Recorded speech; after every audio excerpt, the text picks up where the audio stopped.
historic wake-up call, a vivid illustration that national governments and the international organizations are unprepared to manage complex and dangerous challenges like those of nuclear weapons and climate change, which currently pose existential threats to humanity, or the other dangers, including more virulent pandemics and next generation warfare that could threaten civilization in the near future. It would be a privilege and an honor to move the hands of the doomsday clock away from midnight. Although there are important bright spots that we articulate very clearly in our report, bright spots that we hope will continue to extend and evolve and allow us to push it back next year at this time, the current situation does not warrant it. The doomsday clock continues to hover dangerously, reminding us about how much work is needed to push the hands of the clock away from midnight. Last year, I stated that as far as the Bulletin and the doomsday clock are concerned, the world has entered into a realm of a 2-minute warning, a period when danger is high and the margin for error is low.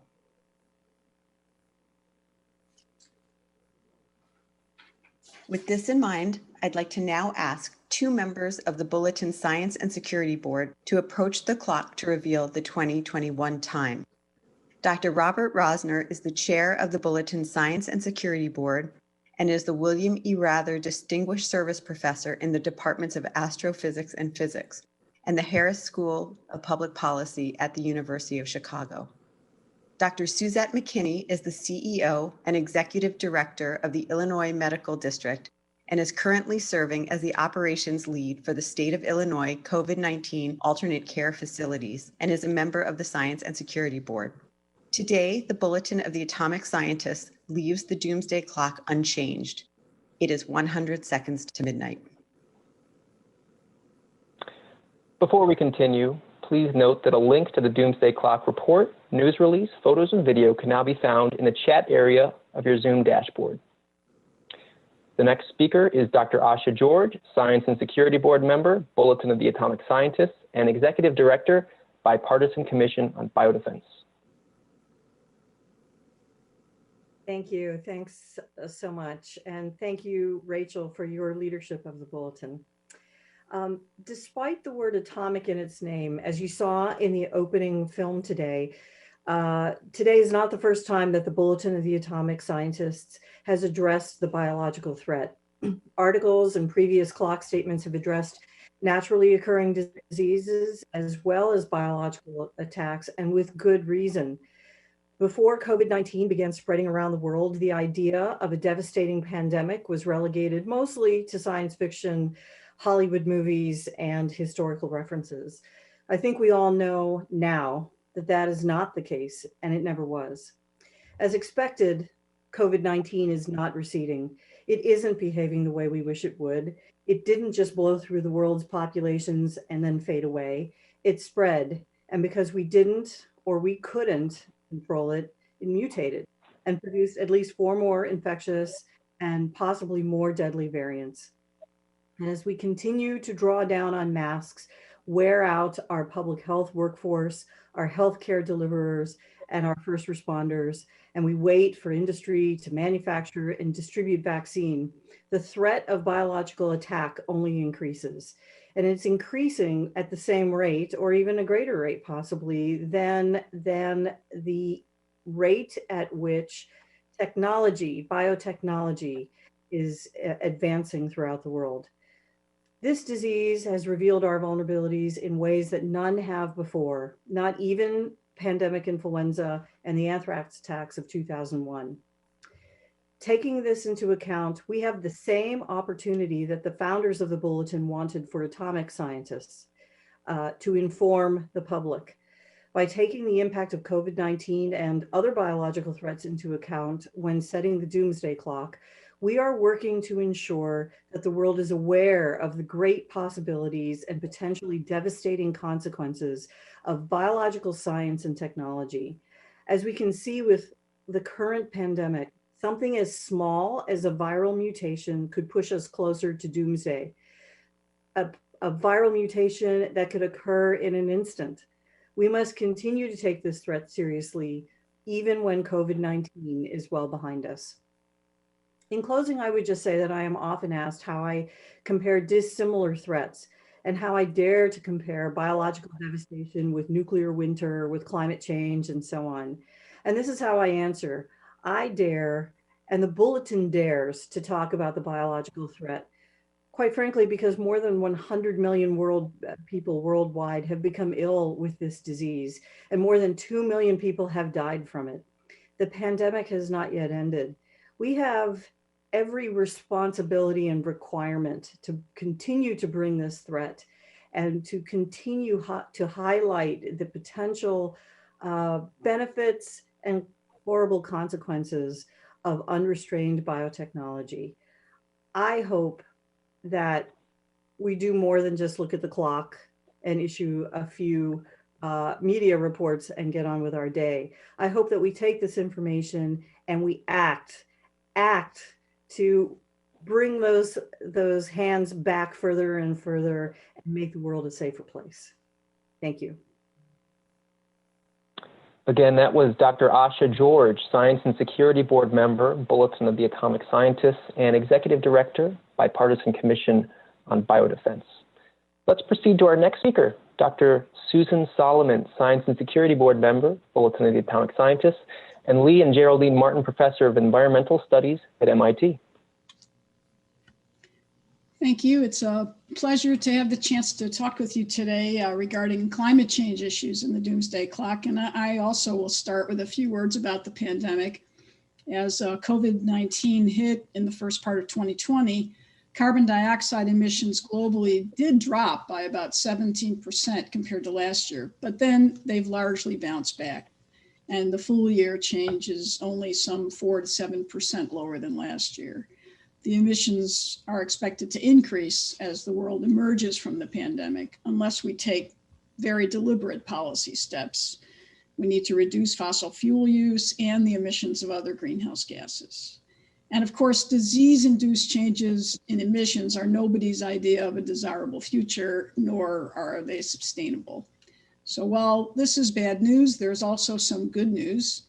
Renewable energy has been more resilient than fossil during the pandemic because once installed, renewable sources have nearly no operating source costs. And that shows how useful they can be in turbulent times like this. In the United States, coal has proven to be unable to compete with the low cost of natural gas and renewables, and coal is projected to provide less electricity than renewables this year for the first time. Globally, the demand for fossil power has declined while demand for renewables has risen.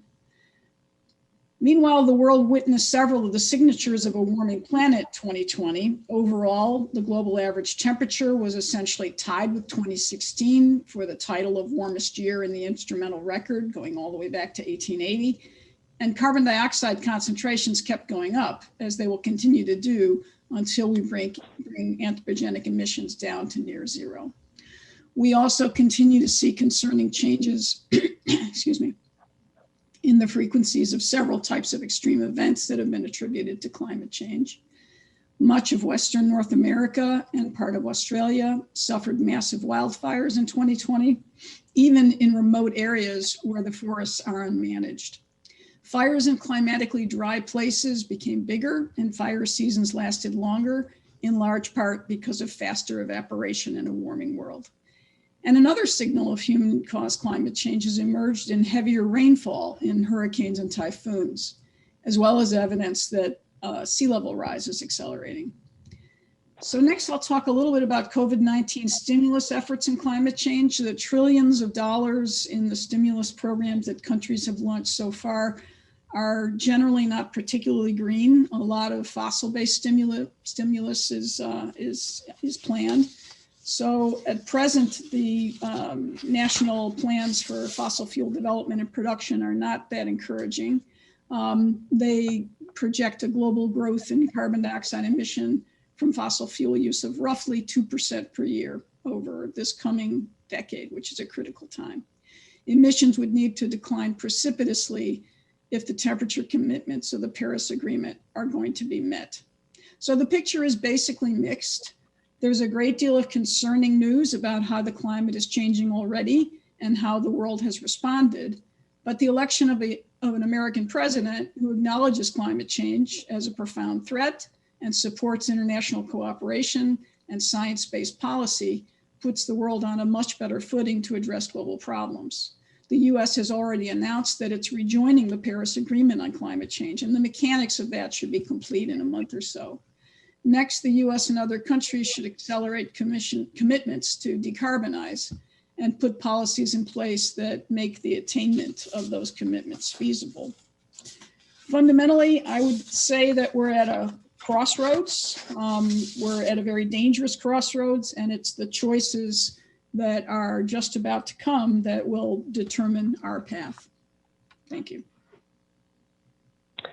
Again, that was Dr. Susan Solomon, Science and Security Board member, Bulletin of the Atomic Scientists, and Lee and Geraldine Martin, Professor of Environmental Studies, MIT. Let's go to our next speaker, Dr. Steve Fetter, Science and Security Board member, Bulletin of the Atomic Scientists, and Professor of Public Policy at the University of Maryland. Thank you. The risks posed by nuclear weapons remain unacceptably high and increased in 2020. The United States is modernizing its entire nuclear arsenal at a cost of more than $1 trillion, which will allow it to maintain a large and alert force through nearly the end of this century. Russia also is modernizing its nuclear force, including the development of several new weapon systems in response to the deployment of US ballistic missile defenses. The US and Russia continue to deploy in peacetime nearly 1,000 nuclear weapons that can be launched in minutes. Both are developing or deploying intermediate range missiles that previously were banned. And Russia still maintains thousands of tactical nuclear weapons, raising the prospect that a conventional conflict could escalate to nuclear war. China is modernizing and expanding its nuclear force, and the United States, Russia, and China are racing to develop a new generation of hypersonic weapons. India, Pakistan, and North Korea continue the steady expansion of their nuclear forces. Several countries are developing delivery platforms that can carry either nuclear or conventional warheads, increasing the dangers of miscalculation during a crisis. Arms control and other diplomatic efforts to reduce risks stalled in 2020. These included unrealistic US demands to Russia and China, coupled with threats to launch and win a new nuclear arms race, no progress in negotiations with North Korea, and a maximum pressure campaign against Iran that only served to accelerate its uranium enrichment. Previous cooperation on the security of nuclear materials has lapsed, and there are no serious efforts aimed at limiting developments of cyber weapons, space weapons, missile defenses, and hypersonic missiles. And if that were not enough reason for concern, the events at the US Capitol 3 weeks ago highlighted the danger of vesting in one person the sole authority to order the use of nuclear weapons, leading the Speaker of the House to take the remarkable step of contacting the chairman of the Joint Chiefs to ensure that an unhinged president could not start a nuclear war. At the same time, there are indications that significant progress in reducing nuclear risks is possible in 2021. The United States and Russia just announced their intention to extend for 5 years the New START Treaty and to explore discussions on a range of arms control and security issues. President Biden has indicated his desire to rejoin the Joint Comprehensive Plan of Action, and Iranian President Rouhani has indicated his willingness to return to full compliance and exchange. The upcoming review of the Non-Proliferation Treaty, which was postponed due to the pandemic, will give the Biden administration and the other nuclear weapon states an opportunity to demonstrate their commitment to reduced reliance on nuclear weapons. One way to do this is to commit to no first use. There are indications the US may do so. As Vice President Biden said there was no scenario in which the first use of nuclear weapons by the United States would make sense. And his campaign stated that the sole purpose of the US nuclear arsenal should be to deter nuclear attack. We hope President Biden will take this important step. Thank you. Again, that was Dr. Steve Fetter, Science and Security Board member, Bulletin of the Atomic Scientists, and Professor of Public Policy, University of Maryland. Let's go to our next speaker, Ellen Johnson-Sirleaf, co-chair, the World Health Organization Independent Panel for Pandemic Preparedness and Response, Nobel Peace Prize recipient, former president of Liberia, and member of the Elders. Thank you.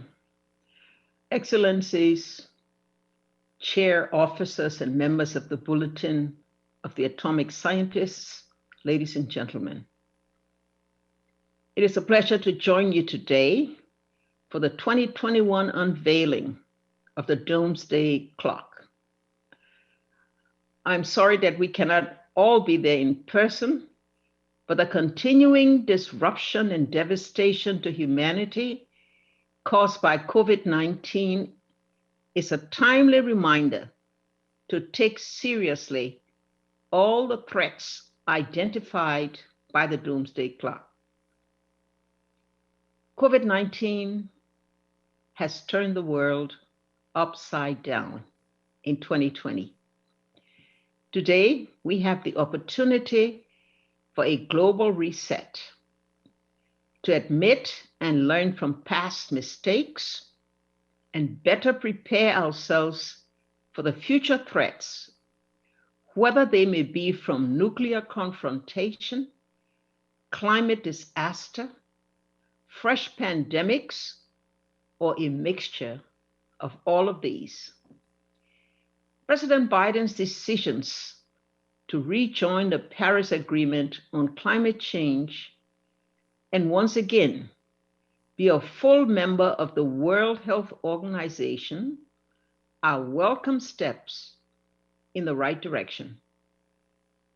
I'm encouraged by his decision to seek an extension to the New START nuclear arms agreement with Russia and hope that he will also prioritize the need to work for a successful outcome at the forthcoming Non-Proliferation Treaty Review Conference. Today, a new mood prevails in Washington, with American diplomats once again working in support of the multilateral system that their country did so much to create following the Second World War.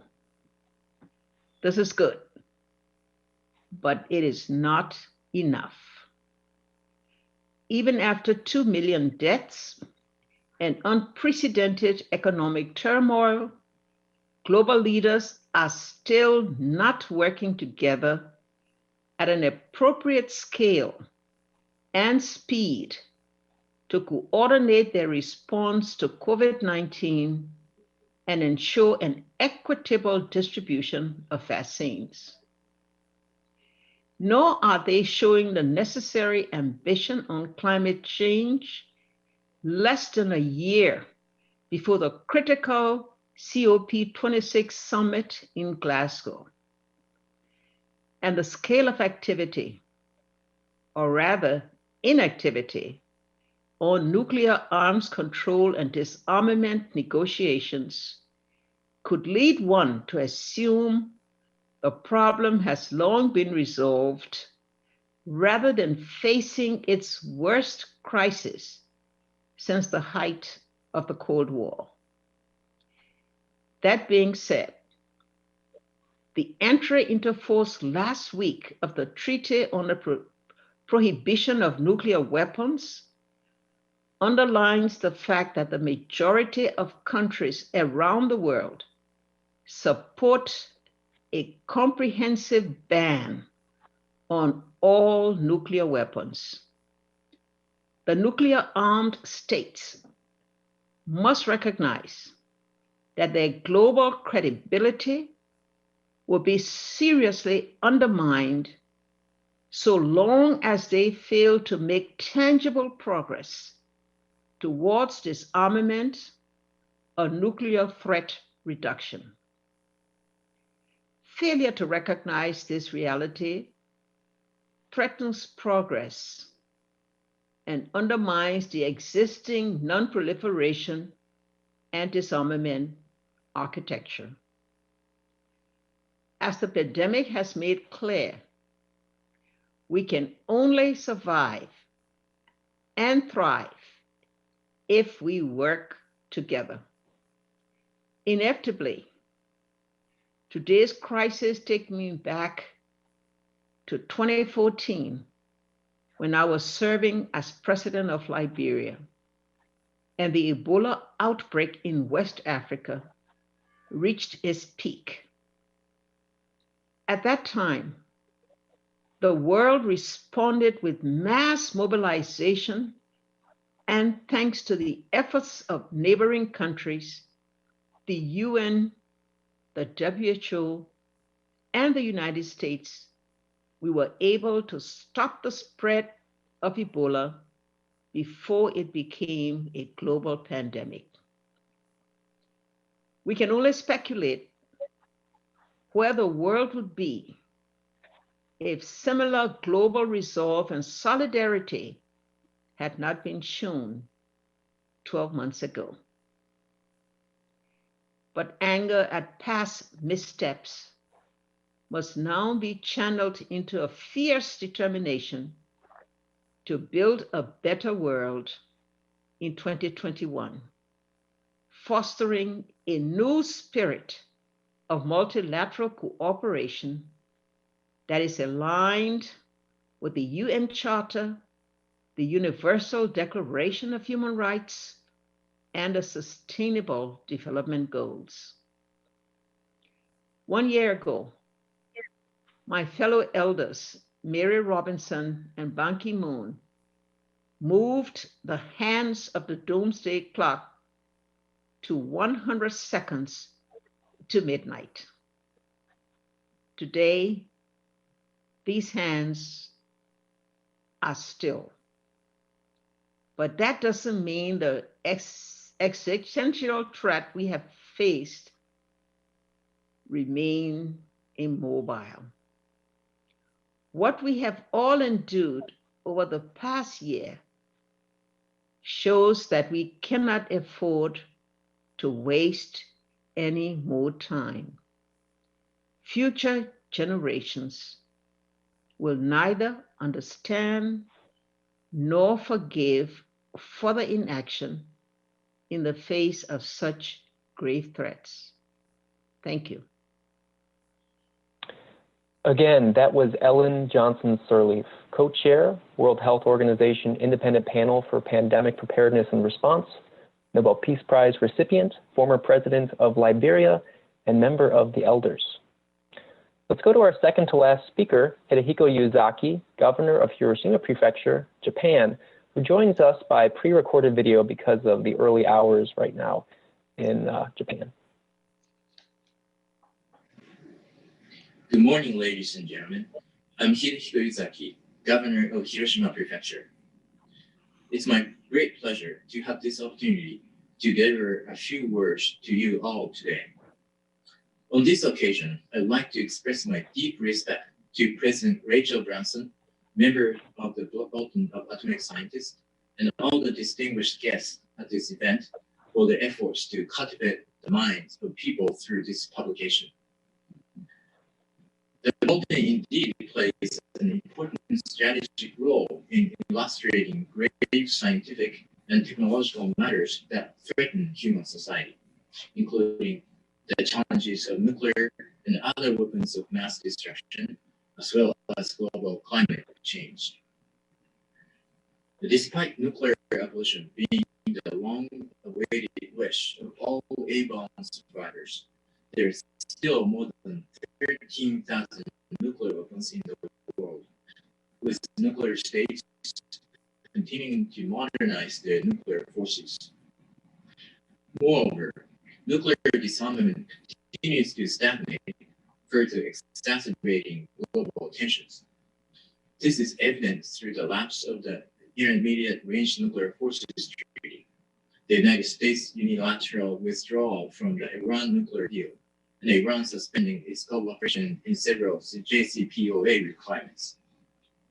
Under these circumstances, to encourage both nuclear and non-nuclear states to promote nuclear abolition with more urgency, I believe it is essential to discredit the enigmatic nuclear deterrence theory, the primary rationale for reliance on nuclear weapons. To this end, Hiroshima Prefecture has been collaborating with peace research institutions worldwide, such as the CIPRI and Chatham House. From our research, we have concluded that nuclear deterrence theory has significant defects in the four following aspects. First, the nuclear deterrence theory is based on the assumption that states are rational entities whose decision makers make fully informed and logical choices. The second, given the currently unstable relationships between the United States and its allies, the effectiveness of extended nuclear deterrence is very uncertain. Third, the influence new technologies will have on international relations is unknown, particularly the vulnerability of defense systems to new weapons, such as hypersonic glide vehicles. And fourth, the development of low-yield nuclear weapons has blurred the boundary between conventional weapons and nuclear weapons. In other words, the nuclear deterrent theory is based on unverifiable assumptions, with technological innovation and geopolitical factors further bringing into question whether deterrence will continue to prevent nuclear war. In these circumstances, we must never allow ourselves to stop thinking critically or to become complacent in our dependency on nuclear deterrent theory. The nuclear deterrence theory, that is, the belief that attacks from the enemies are preventable through the possession of nuclear weapons, is based on the cognitive framework of human beings, which means it is merely a fiction shared and believed by people. It is not a scientific truth like the law of gravity. The law of gravity does not make mistakes, depend on an emotion, or betray expectations, but we humans do.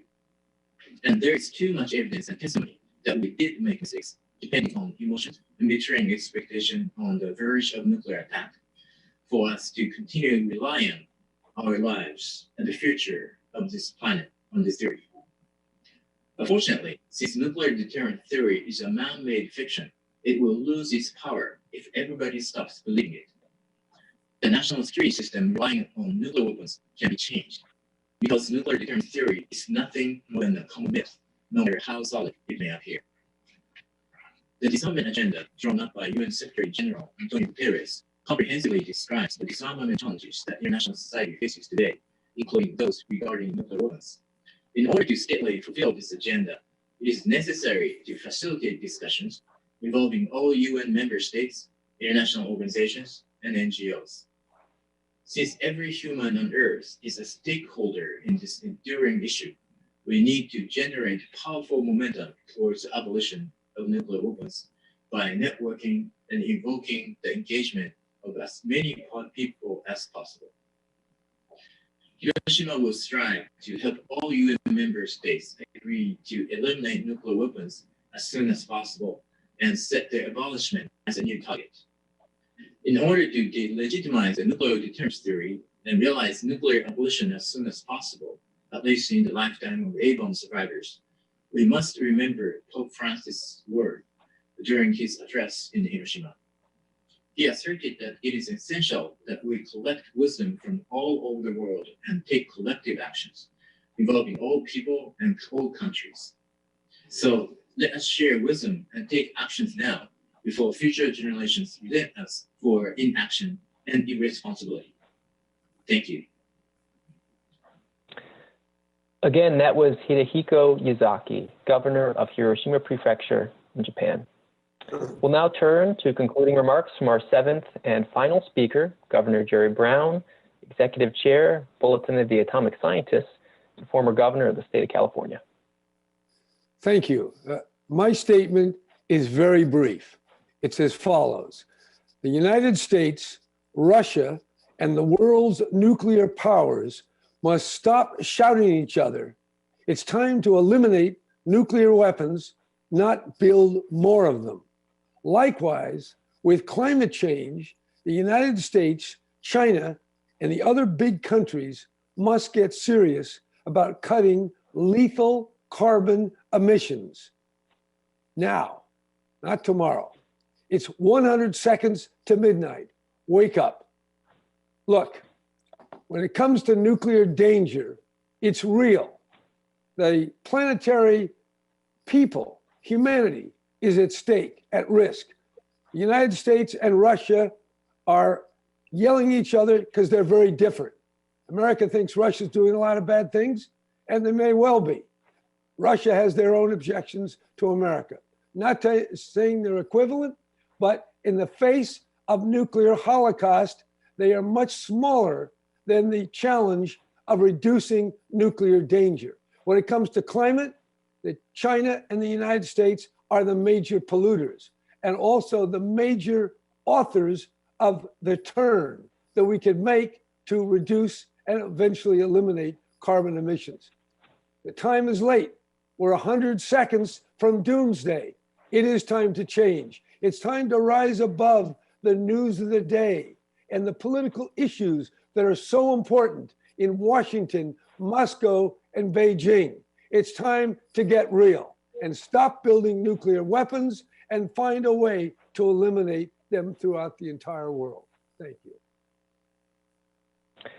Again, that was Governor Jerry Brown, Executive Chair, Bulletin of the Atomic Scientists, and former governor of the state of California. That takes us to the Q&A portion of the call. If you wish to ask a question, use the raise your hand function and your line will be unmuted when it's your turn to ask a question. As a reminder, these are audio questions only. You will not be on camera. The Q&A period is for reporters only. If you're having issues with your own audio or the raise your hand function, you may use the text-based Q&A box, and we'll do our best to get to all the questions. Before we go to our first question, we'd like to remind you that a link to the Doomsday Clock report, news release, photos, and video is now available in the chat area of your Zoom dashboard. Alternatively, you can go to thebulletin.org to find all the materials related to today's announcement.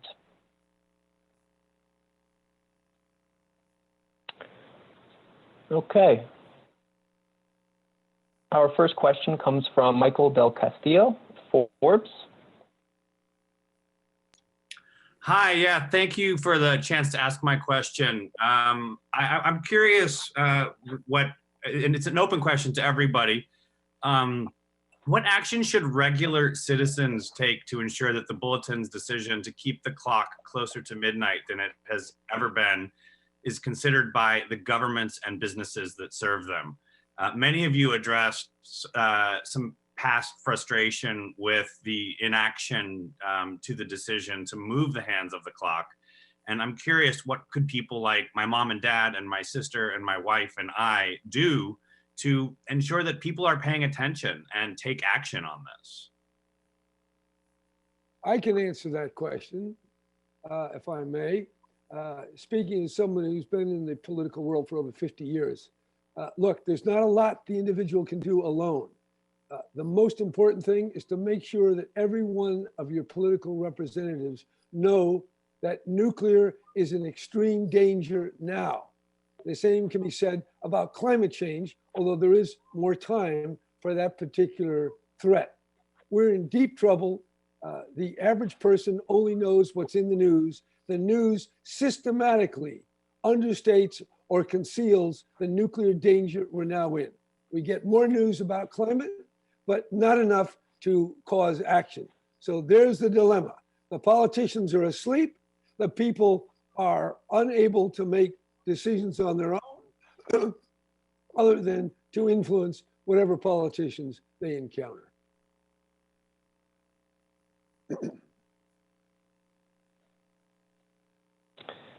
Michael, Okay. this is question. Rachel. Oh. Let me just jump in on that, and thank you so much. I think in the pandemic has helped us lead the way, where we've been able to see how individual action, when rolled up in the way that the governor suggests, how powerful it can be.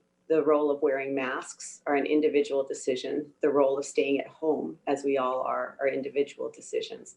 That individual decisions, when aggregated, can make a huge and powerful difference to keeping political intention on key issues.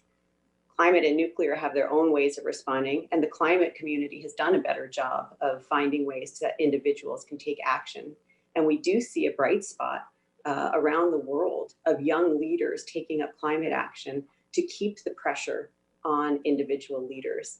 It's harder on nuclear issues, but as the governor said, asking representatives regularly can make a big difference. But we've also seen the power of the ban treaty, the Treaty on the Prevention of Nuclear Weapons, that has forced leaders around the world to take up these issues. How we roll that up into action becomes the key question. But I think there are examples on all three of these issues that individual action, when aggregated, can make a powerful difference. So we're really appreciative of that question. Great. Before we go to our next question, we want to remind reporters on the line that if they wish to ask a question, to use the raise your hand function. Good to get your question in while we have all of our speakers together at once. And just as a reminder, the Q&A period is for reporters only. And if you're having any issues with your audio or the raise your hand function, you may use the text-based Q&A box, and we'll do our best to get to all the questions. So our next question comes from Molly McHugh at Great Power.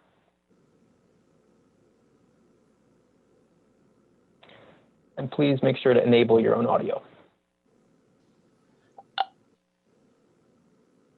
Hi, everyone. Now, sorry about the technology issues. Thank you for taking the question. You know, Dr. Bronson mentioned in her opening comments this issue of sort of disinformation and conspiracies and the overall erosion of fact-based scientific truth. But I didn't really see this reflected in the other issues that were raised. And I wonder, when you're looking at the overall analysis and calculation of the doomsday clock writ large, how much this is becoming a factor in how we evaluate the threats that are presented against us as societies, as nations, and as a collective species, when we see how much the tools and tactics of disinformation, of radicalization, of building extremist cultures and mindsets is finding a real home across technology-based platforms on the internet. And that's not just an American problem. It's not just one small political event. This is something that's happening around the world. It's a tool of sort of data-driven, technology-enabled authoritarianism that the Chinese and the Russians and others are offering to African nations and more as sort of tools of oppression and oppression of dissent. And I wonder if this is something that you're considering when you look holistically at the threats that we face as a species, our ability to determine what are the threats against us if we can't see and evaluate truth in the same way anymore. Thank you very much. Thank you, Molly. I might turn this over. Susan and Asha, would you like to talk about how misinformation and disinformation are used in the climate space and the public health space? And Madam President, I wonder whether you could talk a bit about the challenges at the leadership level of social media and what that means in terms of the information flow and the different challenges for leadership. Susan or Asha, could I start with you? Sure, I'll start. I think we can all see, we're all very familiar with what happened here in the United States with misinformation and disinformation about the disease, about what to do to protect yourself from the disease, about the potential treatments for the disease, and so forth. I think you're absolutely right. When you have this maelstrom of misinformation and disinformation, it does make it incredibly hard to accurately evaluate the risk that you're talking about, certainly in the biological space and in the public health space. But that doesn't mean that it is an impossible thing to do. It just means that you really have to take that extra step to evaluate the information that you do have that is coming at you. Make sure that it's valid, make sure that it's reliable, and then utilize that information to determine the risk. That's one thing I would say. The other thing I would say too is that this is where we're at. Knowing this, and knowing that it's threat agnostic, we need to start taking some action and some forward action to address disinformation and misinformation. We have to figure out a way to identify it more quickly so that all of the information coming at people is not evaluated as exactly the same thing as all truth or all falsehood. Susan, do you have thoughts on the climate space? The climate scientists in many ways were canaries in the coal mine on this one. Yeah. One of the real difficulties communicating climate change to people in a disinformation world is that climate change causes different impacts in different parts of the world. So one place may be suffering from increased drought, where another place is suffering from increased heavy rainfall. But I actually think people are starting to get that now. And in a related sense, one of the things that I think makes climate change so challenging is that the phenomena that we're talking about are not new phenomena. You know, COVID-19 was new. So, you know, we fear greatly things that are new and unknown. But in the sense that we've seen droughts before, people have difficulty understanding the idea that, hey, they're happening more often and they are more severe and they're happening simultaneously in more different places in the world. But I really think that the signal is beginning to emerge from the noise. Even though these are familiar phenomena, they are, the extremes are getting so much worse than they used to be that people are starting to really pay attention. So I'm optimistic that, I mean, it's sad that we had to get to the point where the signal was so big compared to the noise of variability. But unfortunately, I would say the last couple of years we are there. And this year in particular was a dramatic year, as I indicated. Madam President, in the bulletin statement, we refer to this as a threat multiplier, that the noise in the system, the inability to communicate, the untruths and mistruths become a threat multiplier and making it difficult to deal with all of these major challenges. The infodemic, as that Asha was referring to. And she used the term that this misinformation is threat agnostic, which I think is a terrific term. How do you see this at the leadership level of managing the greatest challenges that we face?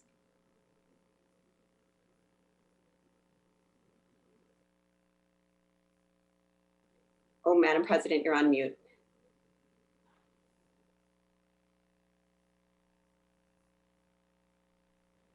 Okay. Today we live in a world of technology where we run a real risk of who we are, what we do can be defined by social media. They're too often that information is sought from sources that are not evidence-based, that are not justified by data. And that puts a leader in a difficult position of trying to ensure that truths prevail, that policies are not affected by information that is based, about disinformation that gets carried by the media, gets carried by entities, is repeated sometimes, and repeated so many times that it perceived to be facts. And so one, as a leader, one is always mindful of ensuring good communication with the people.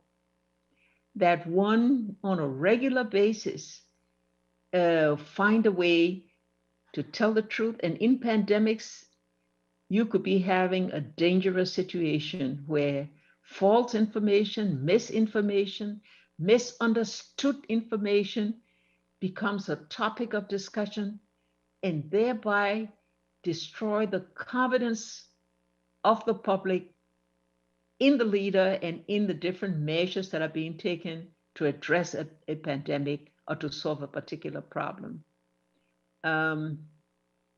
We cannot perhaps go too far in regulating the media, because that would mean undermining information which is necessary for every society. But we must find a way, and each leader must find a way in his own environment, is how we can ensure that we tell the truth, we challenge where untruths are being spread that will create problems in carrying out our development goals.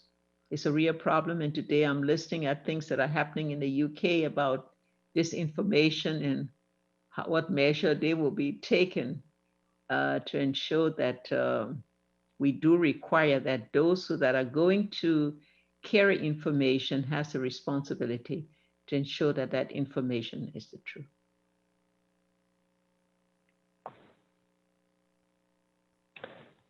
Great. Let's go to our next question. It's from Tom O'Connor at Newsweek. Please make sure to enable your audio. Go ahead, Tom. Hi, Tom O'Connor from Newsweek here. Can you hear me? Yes.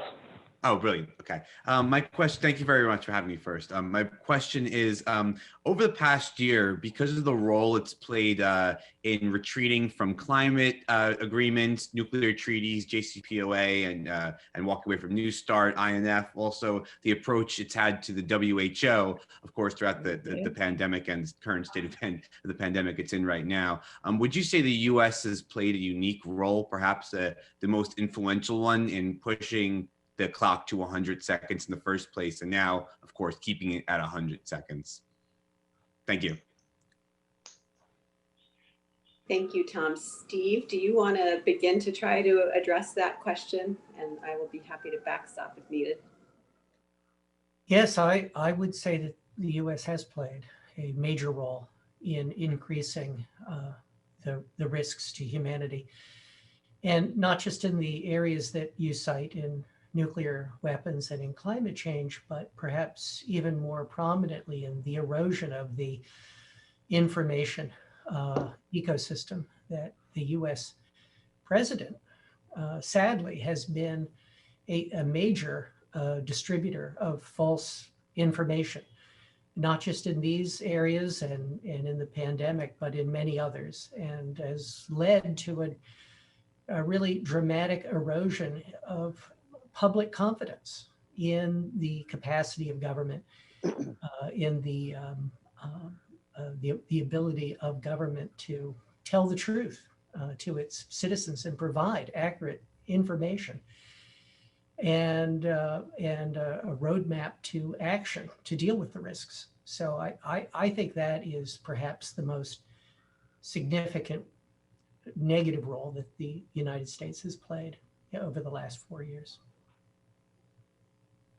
Governor Brown, did you want to jump in on that? I do, because look, just contrast what Ronald Reagan said with Gorbachev about a nuclear war must never be fought. Contrast where we are today with John Kennedy, who in his speech at American University called upon the Soviet Union, Khrushchev, to work with America to stop nuclear testing in the atmosphere. The tone today is very different. In Washington today, the emphasis on Russia's misdeeds is very, very powerful. And I don't want to argue the weight of all those misdeeds. I just want to say they're infinitesimal compared to the Holocaust of a nuclear blunder. The same with China. Yes, they have very serious issues and problems, misdeeds, but compared to the devastation of climate change, they're small. So yes, these other countries are responsible, but America could do so much more, and it's not taking it seriously. I speak as someone who's been around politicians. I know the people in charge. I've met them. They know this stuff, but they're not willing to tell the American people the danger that 100 seconds to midnight entails. So yes, we are contributing. We're acting as though we are the good and they are the bad. And yet we know we are right in the middle of a nuclear escalation through the modernization program of this $1 trillion plus program. So yes, Russia is doing bad, China doing bad, but America, who we are a part of, could do so much better. And we're not doing all that we could because the president and the congressional leaders are not honestly saying the danger that we are now in.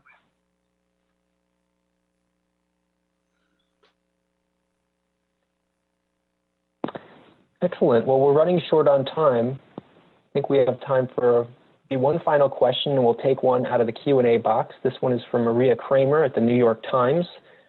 She writes, can you explain your methodology? How much time do you spend together discussing what the biggest threats to humanity are, and what data do you look at?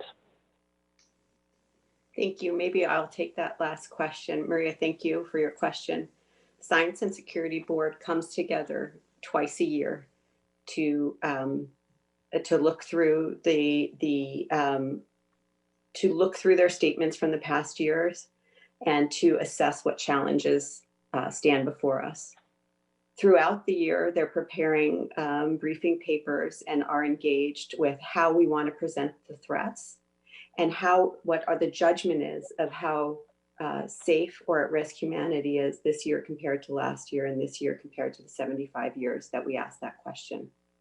So they come together twice a year. They decide the time in November at a November meeting in Chicago.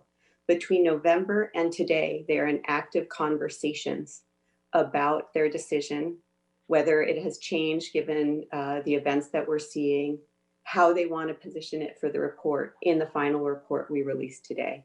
So as you can see in front of you today is select members of our Science and Security Board who are working on their particular issues every single day, and they come together twice a year. And the Bulletin is publishing on these issues multiple times a day.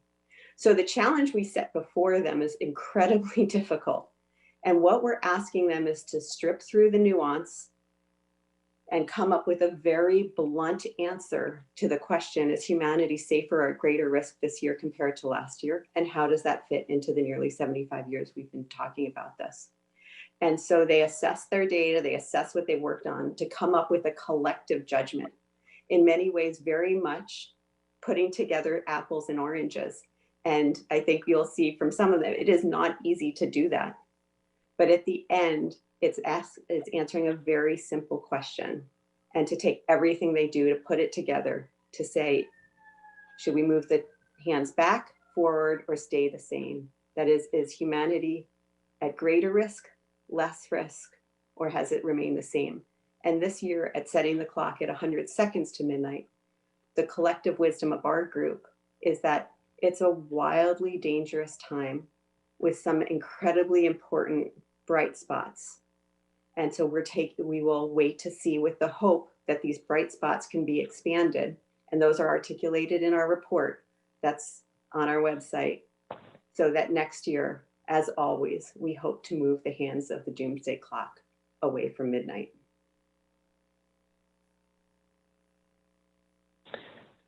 Great. We are running out of time. We do want to make sure that everyone knows where to get more information following today's news conference. If you need to connect with any of the speakers that you heard from today or just get more information, you can contact Alex Frank, 703-276-3264. And that's 703-276-3264. We know some reporters prefer to take their questions and interviews offline. And as a reminder, a recording of this news event and the related media materials will be available online at thebulletin.org. We thank you all for joining this news event sponsored by the Bulletin of the Atomic Scientists. That concludes today's news event. Thank you.